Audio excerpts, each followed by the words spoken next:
Welcome back to the podcast. My name is Joseph Clough, and this is episode 783. And on this episode, I wanted to go over a couple of ideas and thoughts when it comes to letting go of anxiety, letting go of fears, even to the point of what to do when it comes to phobias. Like, they all come from the same place in terms of an issue, which is fear, anxious, or phobic response. So that's what we're going to be talking about today. And in fact, before we get into today's main content, let's just take a moment to listen to a couple of ads. It just means you're supporting the show by listening to this quick ad or two, and then we'll get straight to it. So let's go for it.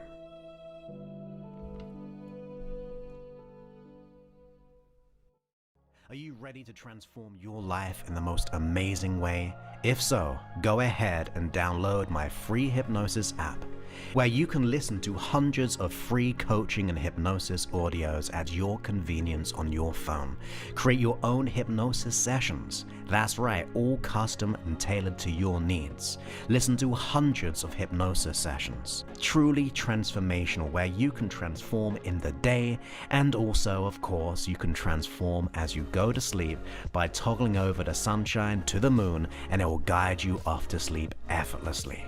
And of course, please go ahead and share the love and rate and review the app, because it just means we can help and support more people in the world, and we need it so much right now. You make the difference by leaving a review. Just go to your app store, type in Hypnosis with Joseph Clough, and leave your review. I appreciate you, and thank you for listening to this message. So, as I was saying just before the quick ad break right there, this whole episode is all about letting go of anxiety, worries, fears, and even phobias. It is absolutely possible in every single way. We've just got to understand the true nature of why our brain does what it does, because it's a process, right?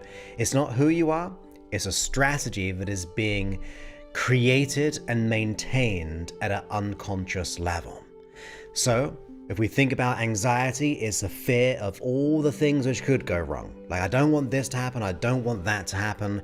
And you're coming up with all these worst case scenarios. That's what the anxiety is. When it comes to the same thing with fear, very much the same thing. It could be more isolated in its nature, fearful of something, or we can go even more extreme and go to, say, phobic reactions, which is a high, intense state tied to a specific thing or trigger that evokes that stress, right? That phobic reaction. So they're the three kind of ideas I want to really go over today in terms of what we can do to have an impact on those. Now, the first thing, like I said, is to recognize it is a strategy. That's all it is. We can go into all the reasons why you have the phobia, why you're anxious, why you're fearful. Every time it was all the way back then when you're a kid, or that breakup, or that bad job interview. Look, there's a lot of stuff that you and I could discuss, but you've probably discussed it before. Maybe you've spoken to counselors or psychotherapists, or maybe you just know it inside out for too long, and you still haven't made maybe the necessary change that you would like to make. So it's less about the content of the past and more about the context of how it presents itself now. Because if you can interrupt the anxiety, if you can start to retrain how the mind works at an unconscious level, it doesn't even matter about the history of our life anymore. Not to say we shouldn't learn from our past. I'm a great believer in that. Not to say we shouldn't really understand why our unconscious mind made that decision. I'm a great believer in that too. But in this episode, I really want us to get into some kind of quick mind hacks almost to be able to start to interrupt any one of those three things, from the anxiety to a fear to a phobia. Now, first of all, in my opinion, it's always best to get professional help. Whether you get help with me, whether you get help with another professional, I don't really mind. So use this as a complementary way, as an ideal. I'm not going to say, by the way, this is not going to let go of all your anxiety, because it could do. But I also believe that we should get support by professionals who know what they're doing. So that's what I do day in, day out, ultimately. So the first idea and analogy that I've spoken to you before about is imagining what a satellite navigation system does, okay? What is a satellite navigation system? When you get into a car and you don't know how to get to a certain place, the first thing you do is put in your destination, right?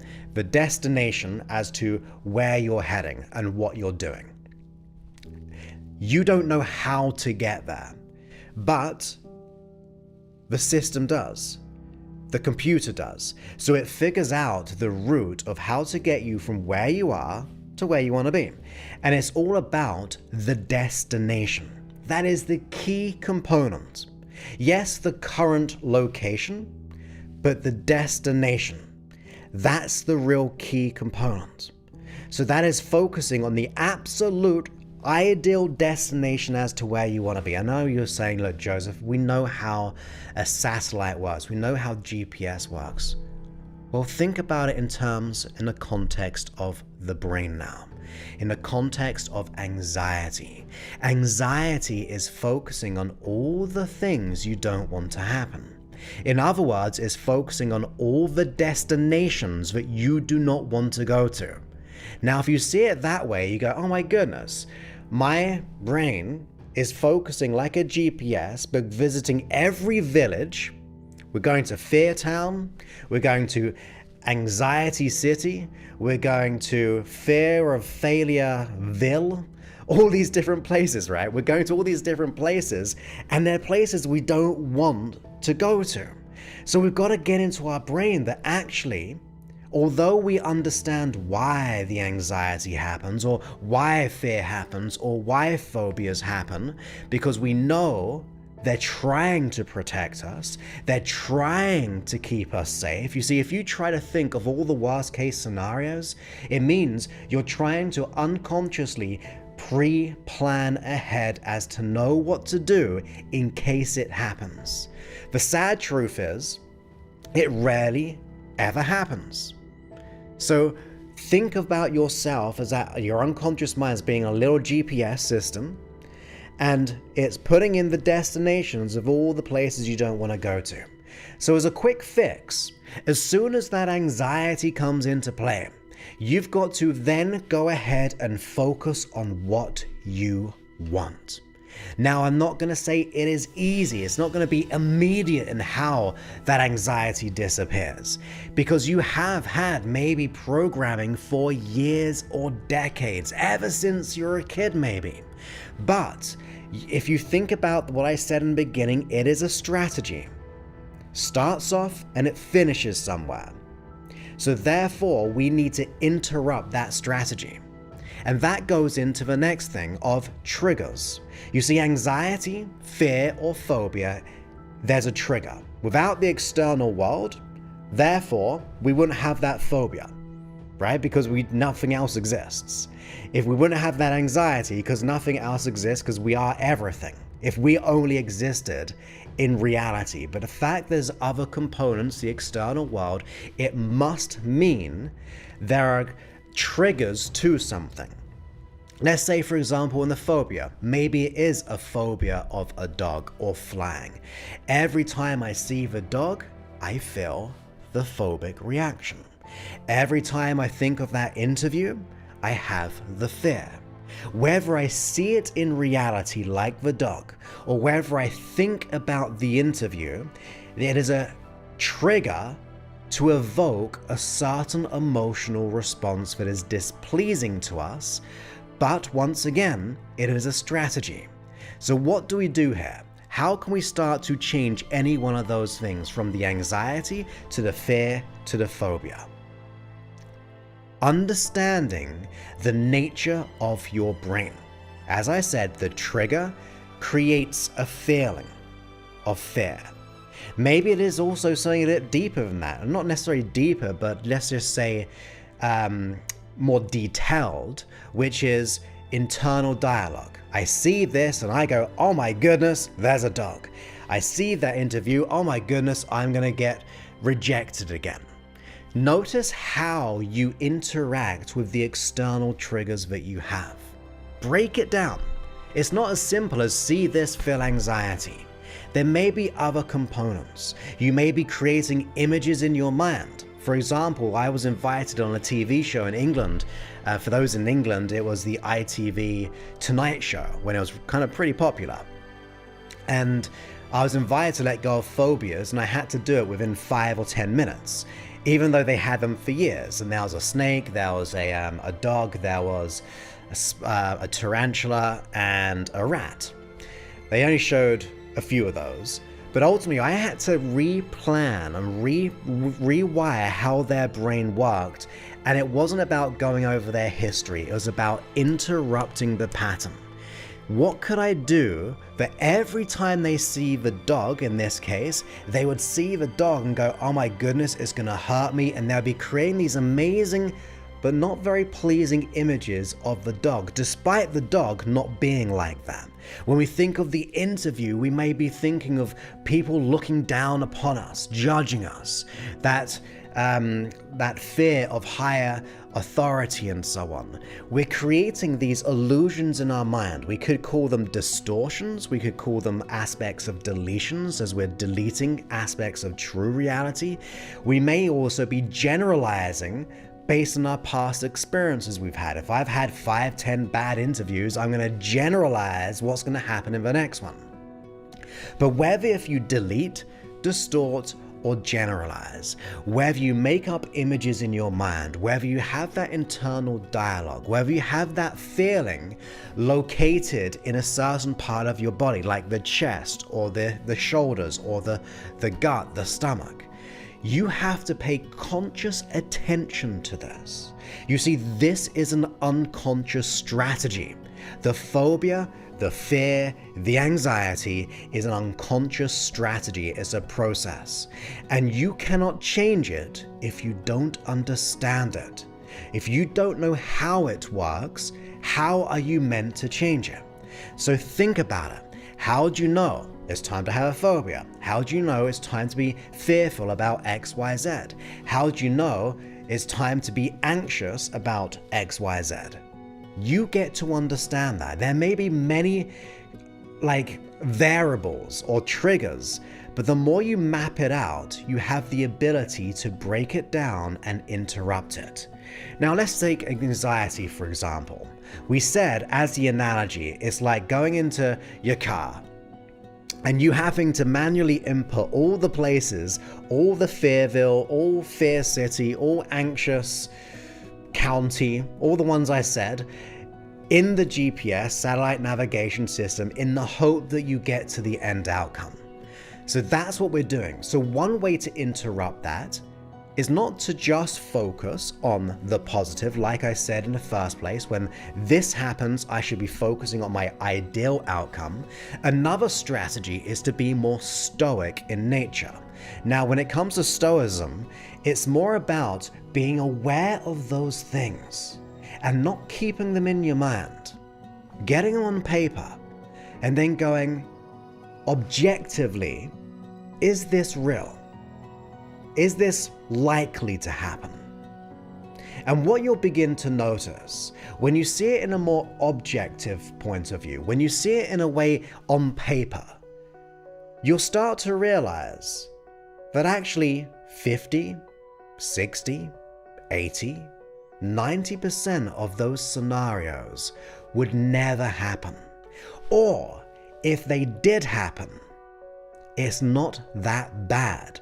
But because they are running in the movies of our mind at 100 miles an hour, the thoughts, the feelings, the sounds, it's going to make you anxious. But if you slow the strategy down and become consciously aware on paper of all those possibilities, you'll realize that either they wouldn't happen, and even if they did, it's not going to kill us. We're going to be okay ultimately. So yes, we can focus on what we want. When that happens, we can reflect on the counter, but also we can welcome those anxieties and actually go, thank you for bringing it to my attention, unconscious mind. Let's work these out. Is it possible? If it happens, is it going to really kill me? Is it going to really put me back in a crazy bad way? And the chances are, no, it will not. So then, We've got two more things when it comes to this. Where it be phobic, where it be anxiety, where it be fear. You could apply all these things. So the first one, when this happens, you focus on the outcome. Or you become more stoic in nature, being at peace with those things, knowing that they're not going to happen, or if they happen, it's not going to be that bad. So the other thing is this. Fear and anxiety is a feeling. It's a movement in the body. So I would ask you once again to get back to the strategy of the fear. Even if a phobic reaction is still a feeling, and I'm going to promise you that's a moving feeling. You see, if you think of emotions on a scale of movement, you could go, well, excitement is a high energy. It's kind of vibrating pretty strongly, right? Like there's a moving there. If you then go down the scale a little bit, you'd then go to like maybe peace, contentment. What would you say the energy level is there? I'm gonna guess it's more still, like it's peaceful, it's content, it's fulfilling, it's whole. Even just saying peace really kind of centers you. If you go excitement, your tone and your physiology is gonna be changing. But on the opposite side of excitement, passion, purpose, the thrill of living for and loving life is going to be the opposite, which would be the things like fear and anxiety. In the middle somewhere is going to be the peace. And you can go from one part of a scale to the other. But of course, we don't really want to change the anxiety, and we're not going to be going into the peace right now. We're focusing on the heightened energies such as anxiety or fear or phobic reaction. But that ultimately it's a moving energy. So if you ever get anxious, you have a fear or phobia, notice where that feeling lives. Where's the location in your body? Notice that.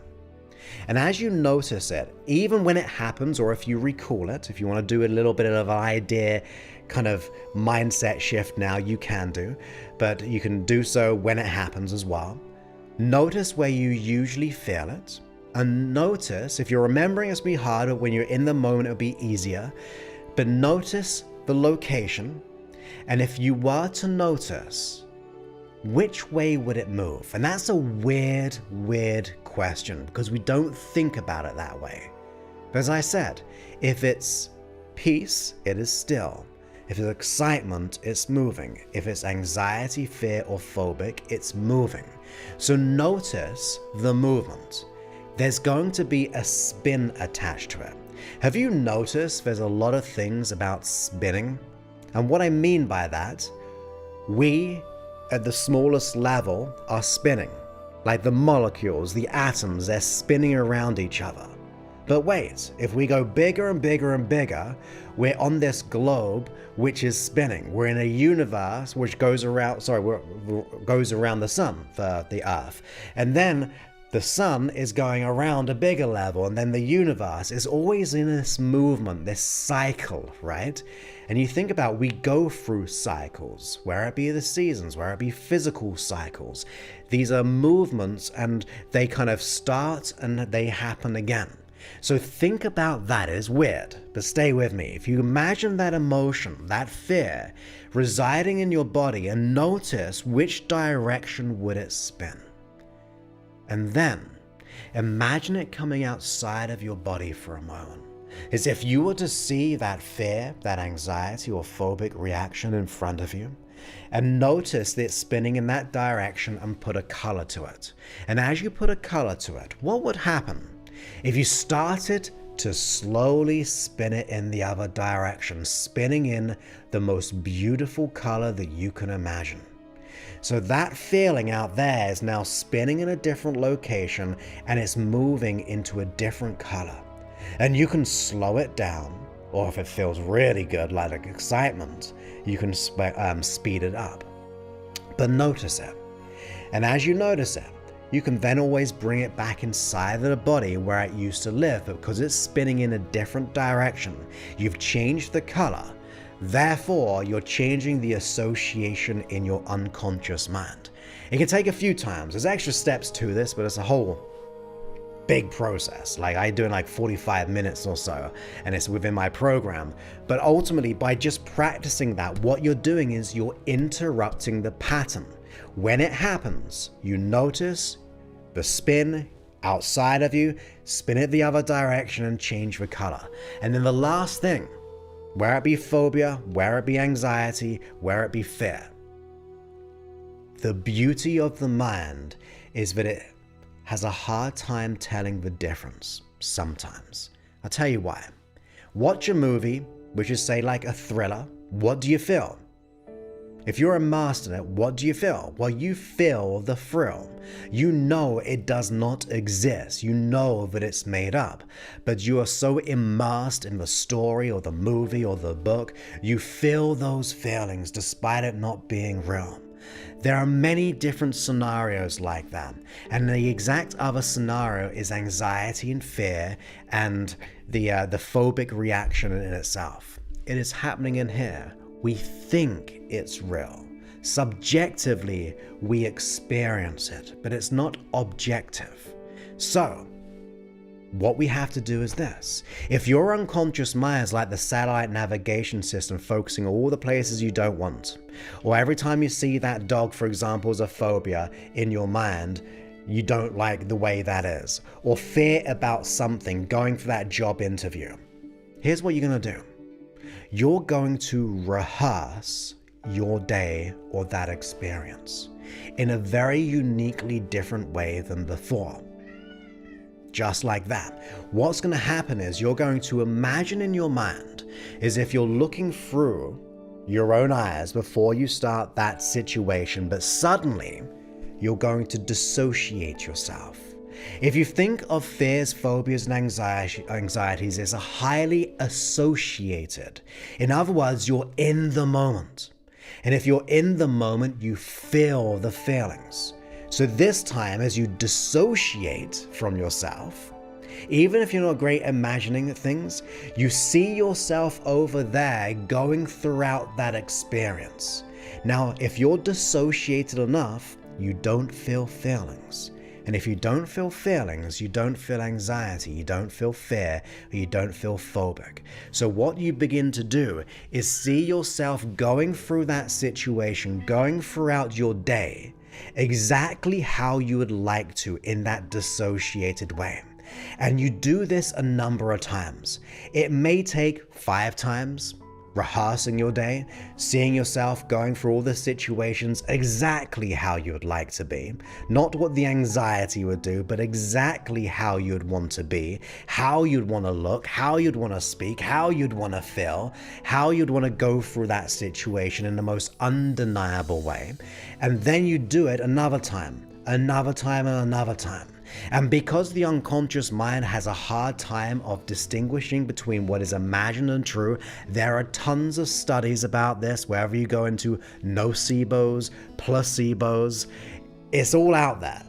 But when you go there in your mind and you see yourself over there in a dissociated way and you repeat it, you are creating a whole new strategy of what your unconscious mind should be doing. It just didn't know how because we didn't give it the how. We just allowed it to go to its own conclusions as to how it's going to be or what it's going to feel like based on the old programming, the old beliefs about ourselves. So now we have these little ideas and tips. Number 1, recognize when there's anxiety, fear, or phobia to focus on the outcome of what you want. Number 2, become more stoic in nature, being at peace with all the things which could go wrong and recognize they won't really happen, and even if they did, it's not going to be detrimental in a huge way. And then number 3, becoming aware of how the emotions feel in your body and the direction that it moves, that once you start to then change, you interrupt the pattern. And then lastly, the visual rehearsal in your mind, dissociated way. That's the key here. You have to do it dissociated. And therefore, you are pre-teaching the new strategy once again. You are interrupting the strategy. Remember right at the beginning, I said, all fear, all phobias, all anxiety is simply a strategy. So we have to just interrupt the strategy. That's what we've got to do. So I really hope you enjoyed these little kind of things we can start to implement straight away. It's all within you to do that. And of course, if you've enjoyed this and you're enjoying the app in any way, got value from this, 783 episodes, all for free, go to josephclough.info/review, and that will give you the instructions of how to easily and effortlessly make a review. Take 20 seconds, 30 seconds to do, and that just means your kind words will be able to be seen for someone who really needs it. We always see like bad reviews, and that's when we tend to do it. Thankfully, my app's got really good reviews, but not many reviews. And simply because we're more likely to leave bad reviews than good reviews in general. But if you go to josephclough.info/review, then you may be able to help someone who really needs it. Your words of just getting any value may cause them to download it and make the change that they desired. You may be a part of a ripple effect even, that can make the most wonderful changes in someone's life. Even as at a distance. Even like me, there's all at a distance. I've met some people online and everything like that who's listened to my work over the years on seminars and events, but there's all from a distance from me as well, and your review can do just that. And of course, if you feel the desire to work with me personally, and you want to let go of the imposter syndrome, fear of failure, fear of not being enough, the fear of rejection, all of those things, you can apply to work with me at josephclough.info/talk. You'll book a time on the calendar, fill out an application, and then on the one-to-one Zoom with us, we'll get clear on exactly where you are, what you want to let go of, where you want to be, what's getting in the way, and we'll come up with a plan to be able to make it a reality if we can serve you. There is an investment there because it's fully tailored to your needs. So be ready to be invested in time, just a couple hours a week, but within 8 weeks, you'll be able to let go of all the programming of the past and be the person you want. It is why I'm here today. Honestly, I'm so thankful for having believed that I didn't believe I was. I'm so thankful, I'm going to say it again. You can tell this broadcasted live, where I don't really edit at all. I'm so thankful that I used to believe that I didn't believe I was good enough, because it made me wake up and make a change in my life. And that is why I'm here today doing what I do. And my message and my passion and purpose is try to help as many people as possible to just do that, to be free of the illusionary darkness, to be free of that subjective reality of fear, worries and doubts, scarcity, to make the world a better place, to leave it in a better place than we found it. But with that, wherever you leave a review or you just keep listening, I do appreciate you in every single way, and I look forward to speaking to you in a future episode. With that, many thanks and goodbye.